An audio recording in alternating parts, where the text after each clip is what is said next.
ህመሙ የጀመረው አሁን አይደለም ተላምደናል። ዳልቻም ከሌሎች ታራሚዎች ዛቻ ደርሶታል በሚል ልዩ ጥበቃ እየተደረገለት መሆኑን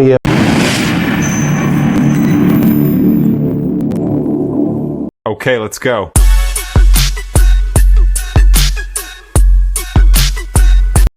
ሰላም እንዴት ናችሁ? ዛሬ እንግዲህ በአዲስ ቪዲዮ ወደ እናንተ መጥቻለሁ። ነገር ግን ከቪዲዮ በፊት ያው ቪዲዮ መልቀቅ ከጀመርኩ ሰንበትበት ብያለሁ። ነገር ግን ሰብስክራይብ ምንም እየጨመረ ስላልሆነ ፕሊዝ ይሄን ቪዲዮ የምታዩ በሙሉ ሰብስክራይብ አድርጉልኝ። በታማኝነትና በቅንነት ከጎኔ እንድትሆኑ ሰብስክራይብ በማድረግ እንድትደግፉኝ እንድታበረታቱኝ ስል በትህትና ጠይቃለሁ። ደግሞ ቪዲዮን ካያችሁ በኋላ እኔ ማስተካከል ያለብኝ ነገር ካለ ጠቆም እንድታረጉኝ በኮሜንታችሁ ስል እጠይቃችኋለሁ። ደግሞ የምለቀው ቪዲዮ ቶሎ እንዲደርሱት የደውል ምልክቷን መጫን አይርሱ።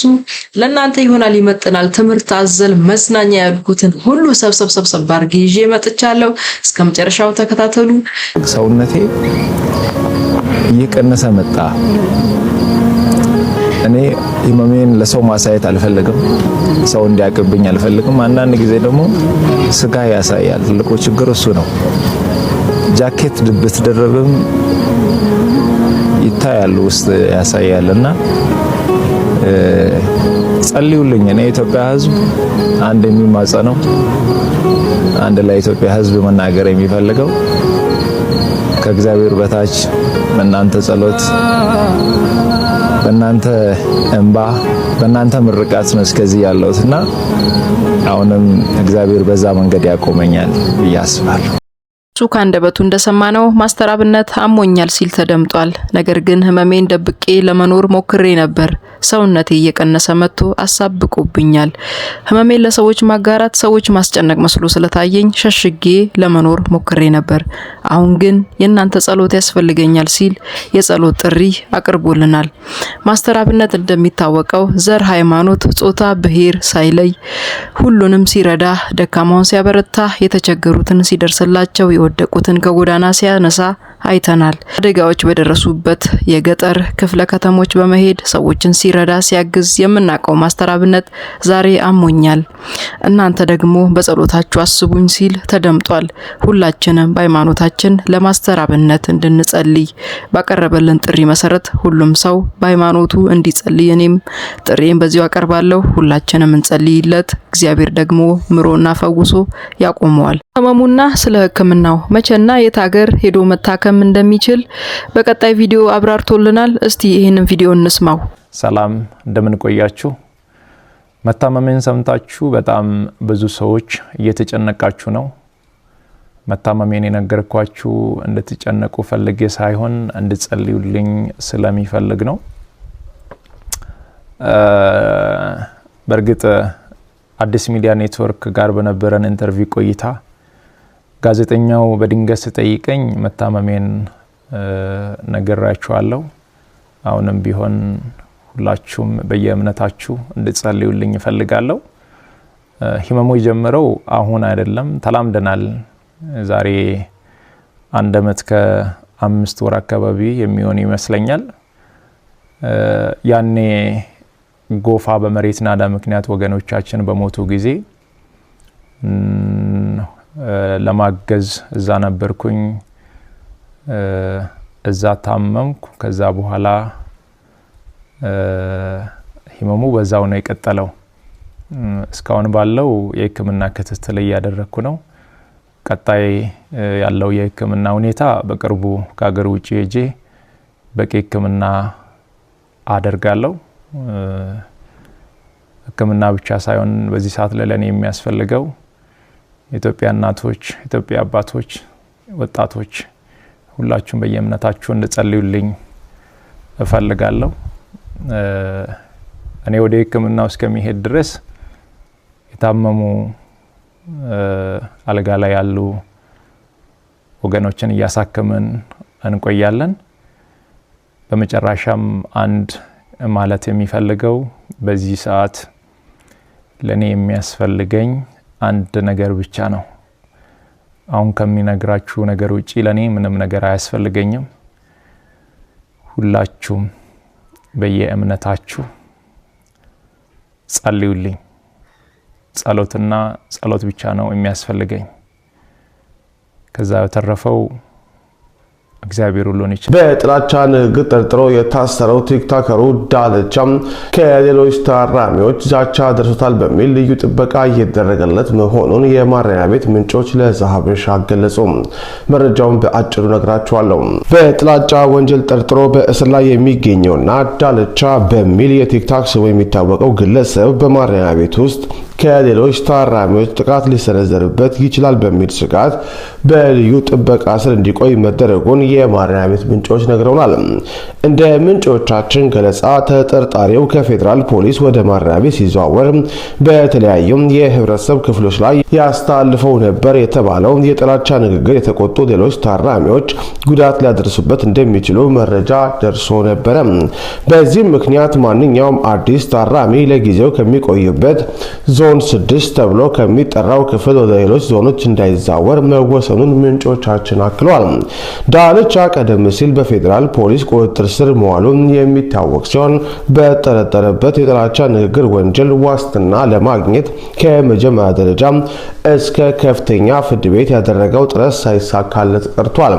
አቃቤ ሕግ በተጠርጣሪው ላይ ክስ ለመስረት ለቀጣዩ ጥቅምት ወር አጋማሽ ቀጠሮ መያዙ በአገር ውስጥና በውጭ የምትገኙ ኢትዮጵያውያንና ኤርትራውያን ስለ ቅን ሐሳባችሁ ስለ ቅን ልቦናችሁ እጅግ አብዝቼ አመሰግናለሁ። ውለታችሁን እግዚአብሔር ይክፈል። እንዲሁም የብሩክ ሪል ስቴት ስላደረጋችሁት ማናቸውንም ነገር ከልቤ አመሰግናለሁ። ውለታችሁን እግዚአብሔር ይክፈል። ብሩክ ሪል ስቴት ስጦታውን ሊሰጠኝ ተዘጋጅቷል። የሐሳቡ ጠንሳሽ ውድ አዶናይ ልጄ በተገኘበት ለመውሰድ ተዘጋጅቻለሁ። እግዚአብሔር ኢትዮጵያን፣ ሕዝቦቿን፣ ምድሪቷን ይባርክ። እግዚአብሔር ይስጥልኝ። የመኪናውን ግዢ እንግዲህ ብሩክ ሪል ስቴት በመግዛት ለጋይ ሰለሞን ያቀረበውን የመኪና ስጦታ ጋይ ሰለሞንም ደግሞ የምቀበለው የዚህ ሐሳብ ጠንሳሽ ልጄ አዶናይ በተገኘበት ነው ሲሉ ተደምጠዋል። ደግሞም ሹፌር አግኝቻለሁ በማለት ሹክ ብለውናል። እስቲ እንስማቸው። ጤና ይስጥልኝ። ሹፌርም እንዳገኙት ሰማው። ያው ቆፍጠን ያለ ልጅ ወደውታል። ሹፌሩን አምነውበታል። አዎ ጎበዝ ነው። እንምታነጽበታለሁ። የልጄን በልጄ አባት ይማራል። ያለባምደኝ ነው። እንግዲህ ሰሞኑን ወንድማችን አዶናይ ከብሩክ ሪል ስቴት ጋር ተናግሮ እጅግ የምንወዳችሁና የምናከብራቸው ጋሽ ሰሬ እንግዲህ አሁን ባለመኪና ሊሆኑ ጥቂት ሰዓታት ነው የሚቀራቸው።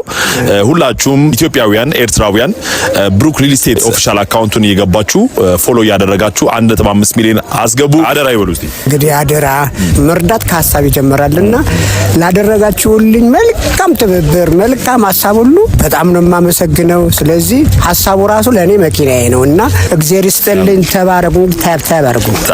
ታብታባርጉ ፎሎ አድርጉ። እሺ መልካም እድል። አርቲስቱና የማስታወቂያ ንጉሱ ሰራዊት ፍቅሬ በእግረኛ ሚዲያው ላይ ቀርቦ የተናገረውን አጭር መረጃ ለእናንተ ይዤላችሁ መጥቻለሁ። እንስማውና የራሳችንን ሐሳብ አስተያየት እናስቀምጣለን። ይሄው ነው እንደው ዝም ብለህ ጥቅሉ ነገር ይሄው። አዎ ይሄ አንተ ልታቀለው ፈልገህ ነው እንጂ እነማን አንድ ታዋቂ መምህር ናቸው፣ የቅኔ መምህር ናቸው እና አንድ ቅኔ የማያቀሰው ቅኔ ላድርግ ብሎ ተነሳና ተጫወተበት አሉ። በኋላ እሳቸው ብድግ ብለው ካልሄድኩ አሉ። አረ ምን ነው ተብለው ሲለመኑ አይ እነማን ነበሩ መባል አለ፣ እንዲህ አይነት ነገር ሲደረግ እነማን ነበሩ የሚባል አለ። አንተ ስምህ የተከበረ ከነማንም ጋር እንደዋልክ በኪነ ጥበቡ ዓለምም ሰራዊት ፍቅሬ መጣ ሲባል ራሱን የቻለ እሱ የተገኘበት ከተባለ ስምህ ማስታወቂያ ነው። ይሄ ልጅ ደግሞ አንተ እንዲያውም የተከታዮቹን ብዛት ቆጥረህ ሁሉ ይሄ ቢዝነስ ነው። ኦፍ ኮርስ አዎ ቢዝነስ ነው። ጥያቄውም የብዙ ሰውም ጽሁፍ ገንዘቡ ነው። እዚህ ጽሁፍ ላይም ቅድም ሳነበው ነበረ ገንዘቡ ነው ወይስ ዓላማው ነው ያስኬደህ ነው ጥያቄው ኖ የልጁ እንትን አለ። አሁን ምንድነው እሱ የገለጸበት መንገድና ሌላው ተመልካቹ የተረዳበት መንገድ የተለያየ ሊሆን ይችላል። ብዙ ጊዜም እንደሚለው ደጋግሞም እንደሚናገረው እንዲህ ማለቴ ጠንክሩ፣ ጎብዙ፣ ለወሬ ለይሉኝታ ለምናምን እንትን አትበሉ ምናምን ነው የሚለው። ይሄ መንገዱ ነው እና ይሄ ደግሞ ህዝቡና ጄኔሬሽኑ ወጣቱ ምናምን ተከትሎ እንዴት እንደሚያብድ አይታል። ልጁም ሲሸለም ነበር፣ እኔ ነበርኩ ሸለም። 3ቱንም የቲክቶክ አዋርድ ሸላሚ እኔ ነኝ። አሁን እስር ቤት ነው። ትልልቁን አዋርድ የትም ሊሆን ይችላል፣ እሱ ችግር የለውም። እንግዲህ እሱ ነገ ተነገ ቃሉን መጠቀም ያልፈለከው ምናልባት እሱ ላይ የመጣ እስርም እንደው እንዳያዘነብል ነው። አይ እኔ ብዙ ፈቃደኛም ስላልሆንኩ ነው። እኛም በግልም ነግረነዋል። ከዛ በኋላ እንዴት ተሳስቶ ደግሞ እንደገና ትንሽ ከፍ አድርጎ እንደተናገረው አላውቅም እንጂ ልክ አይደለም። ይሄ እንደዚህ ይሄ ባይሆን ጥሩ ነው። በቃ ይቀር፣ ሌላውን ነገር መስራት ይችላል። ምክንያቱም በጣም ብዙ ነገሮች ይሰራሉ። የሚገርም አይደለም፣ ብዙ ነገሮች ይሰራሉ እዚህ ሀገር ከዛም በላይ የከፉ እና ገንዘቡ እኔ ፎሎወር ስላለው ገንዘብ ያገኛሉ ወይ ገንዘብ ይከፈለዋል ወይ ምናምን ይሄ የኔ ፓርት አይደለም። እኔ ሜንስትሪም ወይም ደግሞ ሌጋሲ ሚዲያው ላይ ያለው ሰው ነኝ። ስለዚህ በዚህ የሚገኝም ነገር ምናምን አሁን እናንተ የምትሰሩት ስራ ምን ያህል ገንዘብ ያስገኛል ምናምን የሚለውን አይደል ነው ማወቅም ብዙም እንትን አይደለሁኝም። ግን ወደዛ ውስጥ መግባት ደግሞ ግዴታ እንደሆነ ደግሞ እናውቃለን። ምክንያቱም ይሄ ዘመን የፈጠረው ነገር ስለሆነ እዛ ጋር ዝም ብለን ቁጭ ብለን ከሌ እንዲህ አለ ከሌ እንዲህ አለች እያለን ዳር ሆነን ዝም ብለን እንትን መሆን የለብንም የሚል ሐሳብ አለኝ። ወደ እንትኑ የመግባት ወደዚህ ወደ ይሄንን ፕላትፎርም የመጠቀም ሶሻል ሚዲያውን የመጠቀም ፕላትፎርም ግድ ነው። ለዛም ነው የሶሻል ሚዲያ በጎ ተጽዕኖ ፈጣሪዎች የወጣቶች ማህበር ተቋቁሟል። የዛ ማህበር እኔ የክብር አባል ነኝ። እንደውም የጠቅላላ ጉባኤው ምክትል ፕሬዚዳንት አድርጎ መርጦኛል። ልጆች ናቸው ወጣቶች እና አም ቬሪ ሃፒ እነሱን እዛ ጋር በማየቴ አሁን እዚህ ማህበር ውስጥ። በመቀጠል ሰራዊት ፍቅሬ ስለ ቲክታክ ያለውን ላቅ ያለ መረጃ አስቀምጦልናል።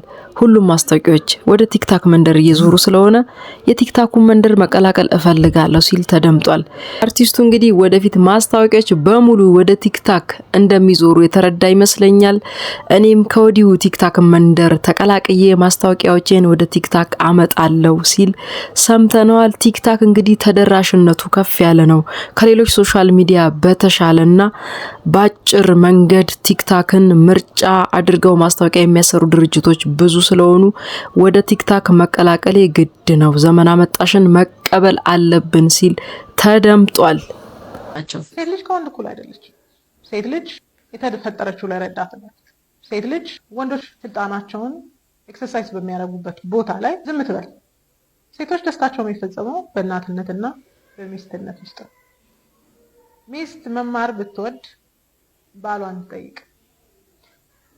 ሴት ያመነ ጉም የዘገነ። ሌላ ሀሳብ ከማውራት በፊት ይሄንን ስናገር ሴቶች ብቻ የሰማችሁን ነገር አጭር ሰከንድ ቪዲዮን ፖዝ አድርጉና ስሜታችሁን ጻፉልኝ። እኔ ለአንቺ 2 ጥያቄ አለኝ። አንደኛው ምንድነው?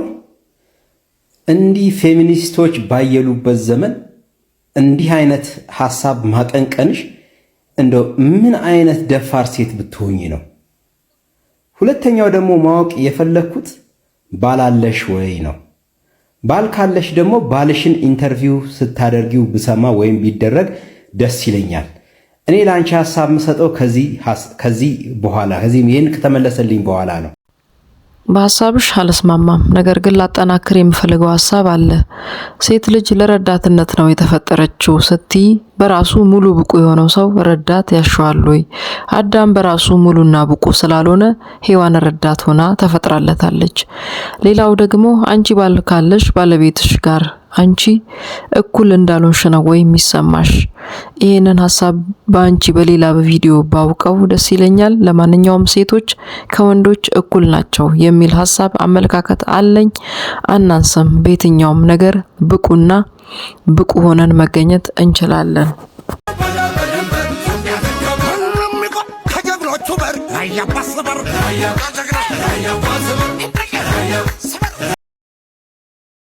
አንዳንድ ወንዶች እህቶቻችን በዚህ መልኩ ጸጉር ቤቱን አጨናንቀውታል።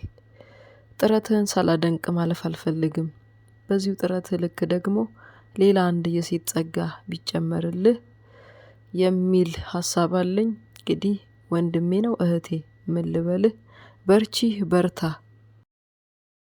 እስካሁን ከኛ ጋር እንደነበራችሁ ተስፋ እናደርጋለን። ለእናንተ ይመጥናል ይሆናል ብለን እንግዲህ ያዝንላችሁ ቪዲዮዎች የዛሬ ሳምንት ይሄ ነበር። በቀጣይ አስተማሪና እንዲሁም አጓጊ የሆነ ቪዲዮዎችን ሰብሰብ አድርገን ይዘንላችሁ እንመጣለን። ለዚህ ቤተሰብ አሁንም አዲስ የሆነ ሰው ካለ ጥሪ ያቀርባለሁ። ሰብስክራይብ በማድረግ የቤተሰባችን አባል እንዲሆኑ ከወዲሁ ጋበዝናችሁ። መልካም ሳምንት ይሆንላችሁ።